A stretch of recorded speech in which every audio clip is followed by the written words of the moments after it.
வயநாட்டில் ஏற்பட்ட இந்த நிலச்சரிவு தான் இப்ப சோசியல் மீடியாவில் ரொம்ப வைரலா பேசப்படுது. கேரளா மட்டும் இல்லாம ஒட்டுமொத்த இந்தியாவையே புரட்டி போட்ட ஒரு விஷயம் என்னன்னா இந்த வயநாடு நிலச்சரிவு.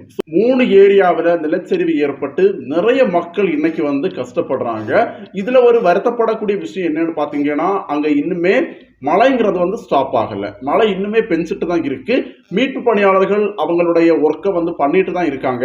தங்களுடைய உயிரை பணயம் வச்சு எங்களுடைய உயிருக்கு என்ன ஆனாலும் பிரச்சனை இல்லை, மக்களை காப்பாற்றணும் அப்படிங்கிற ஒரு நல்ல எண்ணத்தோட தங்களுடைய உயிரை கொடுத்து நிறைய பேரை காப்பாத்திட்டு இருக்காங்க மீட்பு பணியாளர்கள். நான் நேற்றைக்கு வயநாடு நிலச்சரிவை பற்றி 2 வீடியோஸ் பேசியிருந்தேன். இன்னைக்கு நான் இந்த வீடியோல எதை பற்றி பேச போறேன்னா, வயநாடோட கரண்ட் சிச்சுவேஷன் என்னது, மக்கள் இப்போ அங்க எந்த மாதிரி இருக்காங்க, அங்க எவ்வளவு டெத் நடந்திருக்கு அப்படிங்கறத பத்தி நான் பேச போறேன். சோ வாங்க வீடியோவை ஸ்டார்ட் பண்ணலாம். அதெல்லாம் ஆரம்பிக்கிறதுக்கு முன்னாடி நீங்க இப்பதான் முதல் தடவை நம்ம சேனலை பாக்குறீங்கன்னா கண்டிப்பா சப்ஸ்கிரைப் பண்ணுங்க, பெல் ஐகானை கிளிக் பண்ணி வைங்க, ஆல் நோட்டிபிகேஷனையும் செட் பண்ணுங்க. வீடியோவை பார்த்துட்டு உங்க கருத்துக்களை கண்டிப்பா கமெண்ட்ஸ்ல ஷேர் பண்ணுங்க. ஃபேஸ்புக்ல பாக்குறவங்க கண்டிப்பா நம்ம பேஜை ஃபாலோ பண்ணுங்க.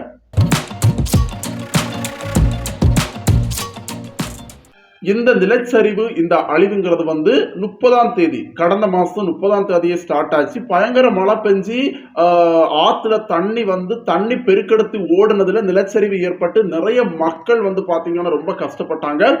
நிறைய பேருடைய வீடுகள் அழிக்கப்பட்டு நிறைய பேரு தப்பிக்க முடியாம மண்ணுக்குள்ளாடி அவங்களுடைய உடல் புதஞ்சி, நைட்டு மழை தண்ணி அந்த பாறைகள் எல்லாம் மக்கள் மேல பட்டு நிறைய பேருடைய உடல்கள் கண்டுபிடிக்க முடியாம ரொம்ப கஷ்டப்பட்டாங்க.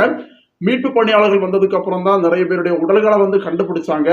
முதல்ல பாத்தீங்கன்னா டெத் கவுண்ட்ங்கிறது வந்து 46, 60, 87, 100 அப்படி இருந்த டெத் கவுண்ட் இப்ப பாத்தீங்கன்னா 300 தாண்டி போயிட்டு இருக்கு டெத் கவுண்ட். சோ அந்த அளவுக்கு மக்கள் வந்து இறந்து போயிருக்காங்க. 300க்கு மேல மக்கள் வந்து இன்னைக்கு கவுண்டிங் படி இறந்து போயிருக்காங்க. இதுல ஒரு சந்தோஷமான விஷயம் என்னன்னு பாத்தீங்கன்னா, 1000க்கு மேற்பட்ட மக்களை வந்து உயிரோட மீட்டிருக்காங்க. 1000க்கு மேற்பட்ட மக்களை வந்து உயிரோட மீட்டதுங்கிறது வந்து நமக்கு ஒரு சந்தோஷமான விஷயமா இருந்தாலும் 300க்கு மேற்பட்ட மக்கள் வந்து இறந்து போயிருக்காங்க அப்படிங்கிறது வந்து நமக்கு வந்து ரொம்பவே கஷ்டமா இருக்கு. சின்ன குழந்தைங்க இருந்திருப்பாங்க, வயசானவங்க எல்லாமே இருந்திருப்பாங்க. யாருமே எதிர்பார்க்காத நேரத்துல இந்த மாதிரி ஒரு இடர் வரும்போது நம்மளால வந்து எதுவுமே பண்ண முடியாது. நிறைய மக்கள் வந்து அவங்கள ஹெலிகாப்டர் வழியா மீட்டு கொண்டு போய் என்ன பண்றாங்கன்னா முகாம்களை தங்க வைக்கிறாங்க. நிறைய பேரை வந்து கோழிக்கோடு மெடிக்கல் ஹாஸ்பிட்டல்ஸோ இந்த மாதிரி கேரளாவில் மெயின் மெடிக்கல் ஹாஸ்பிட்டல்ஸ்ல வந்து தங்க வச்சிருக்காங்க.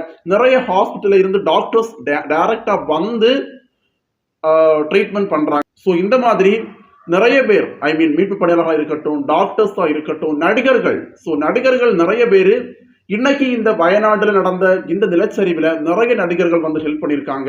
கேரளா மட்டும் இல்லாம நம்ம தமிழ்நாட்டில் இருக்கக்கூடிய நிறைய ஆக்டர்ஸ் வந்து ஹெல்ப் பண்ணியிருக்காங்க. ஆக்டர் விக்ரம் வந்து 20 லட்சம் ரூபாய் கொடுத்திருக்காரு. நம்முடைய தமிழக கவர்மெண்ட் வந்து இன்னைக்கு 5 கோடி ரூபாய் கொடுத்து ஹெல்ப் பண்றோம் அப்படின்னு சொல்றாங்க. அது மட்டும் இல்லாம உங்களுக்கு இன்னும் என்னென்ன ஹெல்ப் வேணுமோ கேளுங்க, அதை நாங்க பண்றோம்னு தமிழக அரசு வந்து இன்னைக்கு வந்து முடிவு பண்றாங்க.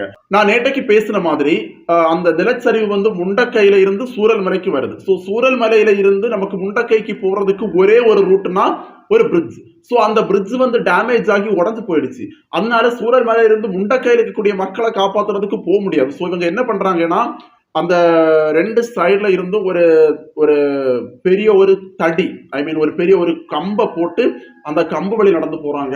ரோப்பு வழியா இந்த பக்கத்துல இருந்து அந்த பக்கத்துக்கு போறாங்க. அது மட்டும் இல்லாம ஏரோப்ளைன் ஹெலிகாப்டர் மூலமா மக்களை போய் வந்து மீட்டெடுக்கிறதா இருக்கட்டும். ஸோ இந்த மாதிரிப்பட்ட விஷயங்கள் எல்லாமே ரொம்ப மும்முரமா நடந்துட்டு இருக்கு. ஆனா எது நடந்தாலும் மழை அப்படிங்கிறது வந்து நிக்கல. மழை இப்ப கூட பெஞ்சிட்டு தான் இருக்குது. நம்ம ஒரு ஆக்டரா இருக்கட்டும், ஒரு செலிபிரிட்டியா இருக்கட்டும், அவங்கள வந்து நம்ம அவங்களுடைய சினிமாவில பார்க்கும்போது அவங்க டான்ஸ் ஆடுறாங்க, அரகுர ட்ரெஸ் போட்டு டான்ஸ் ஆடுறாங்க, கவர்ச்சியா நடிக்கிறாங்க அப்படின்னு சொல்லிட்டு நம்ம நிறைய விஷயங்கள் பேசினா கூட அவங்களுடைய அவுட் ஆஃப் தி வேர்ல்ட பார்க்கும்போது இந்த மாதிரி ஒரு இடர் வரும்போது கேரளா மட்டும் இல்லாம நம்ம இந்தியாவில் எவ்வளோ இடங்கள்ல எவ்வளவோ கஷ்டங்கள் வரும்போது அந்த ஆக்ட்ரஸ் அல்லது ஆக்டர் என்ன பண்றாங்கன்னா அவங்க வந்து ஹெல்பிங் மென்டாலிட்டில தான் இருக்காங்க. கேரளாவில் பார்த்தீங்கன்னா இந்த ஒரு வயநாடு இந்த நிலச்சரிவு வந்ததுக்கு அப்புறமா நிறைய ஆக்டர்ஸ் வந்து என்ன பண்றாங்கன்னா ஹெல்ப் பண்றாங்க, மக்களுக்கு ஹெல்ப் பண்ணும் அப்படின்னு சொல்லிட்டு அவங்க அந்த ஸ்பாட்டுக்கு போய் வந்து ஹெல்ப் பண்றாங்க. நிறைய டாக்டர்ஸ் நான் சொன்ன மாதிரி நிறைய டாக்டர்ஸ் வந்து அந்த ஸ்பாட்டுக்கு போய் வந்து ஹெல்ப் பண்றாங்க. ஸோ இன்னைக்கு கூட நம்முடைய கேரளா முதல்வர் வந்து அந்த இடத்த வந்து பார்வையிட்டாரு. ஸோ அந்த மாதிரி ஒரு கஷ்டம் வரும்போது நிறைய பேர் வராங்க. கேரளாவில் மட்டும் இல்ல, நம்ம தமிழ்நாட்டிலையும் நிறைய ஃப்ளட்ஸ் வந்திருக்கு. சென்னையில நிறைய ஃப்ளட் வந்திருக்கு. நிறைய அழிவுகள் வந்த நேரத்திலையும் நிறைய நடிகர்கள் நமக்கு வந்து ஹெல்ப் பண்ணியிருக்காங்க. தமிழக அரசு மட்டும் இல்லாம நமக்கு வந்து கேரளா, கர்நாடகா, ஆந்திரா, ஸோ இந்த மாதிரிப்பட்ட இடத்துல உள்ள நிறைய மக்கள் நமக்கு வந்து ஹெல்ப் பண்றாங்க. நம்ம டோட்டல் இந்தியாவில் ஒரு பாதிப்பு எங்கேயோ நடக்குதுன்னா எல்லாருக்குமே வந்து கஷ்டமா தான் இருக்கும். இன்னைக்கு வந்து கேரளாவில் இந்த சம்பவம் நடக்குதுன்னா அது வந்து கேரளாவுக்கு மட்டும் பாதிப்பு கிடையாது, ஒட்டுமொத்த இந்தியாவுமே பாதிப்பு தான். ஒட்டுமொத்த இந்தியாவுமே இதுக்காக வந்து ஸ்டெப் எடுக்கிறாங்க. ஒட்டுமொத்த இந்தியாவுமே இதுக்காக வந்து முன்னாடி வராங்க. இன்னைக்கு வந்து டெத்து கவுண்ட் 300 தாண்டி போயிட்டு இருக்கு. ஸோ இந்த டெத்து கவுண்ட் இதோட ஸ்டாப் ஆனா நல்லா இருக்கும். ஏன்னா இப்ப கூட மீட்பு பணியாளர்கள் தங்களுடைய ஒர்க்கை வந்து பண்ணிட்டு தான் இருக்காங்க. நிறைய மக்களை தேடிட்டு தான் இருக்காங்க. இன்னைக்கு வந்து 2வது நாள் நிறைய பேரை முகாம்களை தங்க வைக்கிறாங்க. ஹாஸ்பிட்டல்ஸ்ல கொண்டு போய் போட்டிருக்காங்க. அங்க மழையும் ஸ்டாப் ஆனாதான் நமக்கு வந்து அடுத்தடுத்த வேலைகள் பண்ண முடியும். மின்சாரம் கிடையாது, தொலைத்தொடர்பு வசதிகள் எதுவுமே கிடையாது, எல்லாமே துண்டிக்கப்பட்டிருக்கு. ஸோ அதுக்கான வேலைகள் எல்லாமே நடந்துட்டு இருக்கு. ஸோ நம்ம மறுபடியும் நான் என்ன சொல்றேன்னா, வயநாடு இந்த நிலச்சரிவுக்கு நம்ம வந்து ப்ரேயர் பண்ணணும் கடவுள்கிட்ட. அது மட்டும் தான் நம்மளால பண்ண முடியும். நம்மளால வந்து இப்போ என்னால வந்து காசு கொடுத்து ஹெல்ப் பண்ண முடியாது.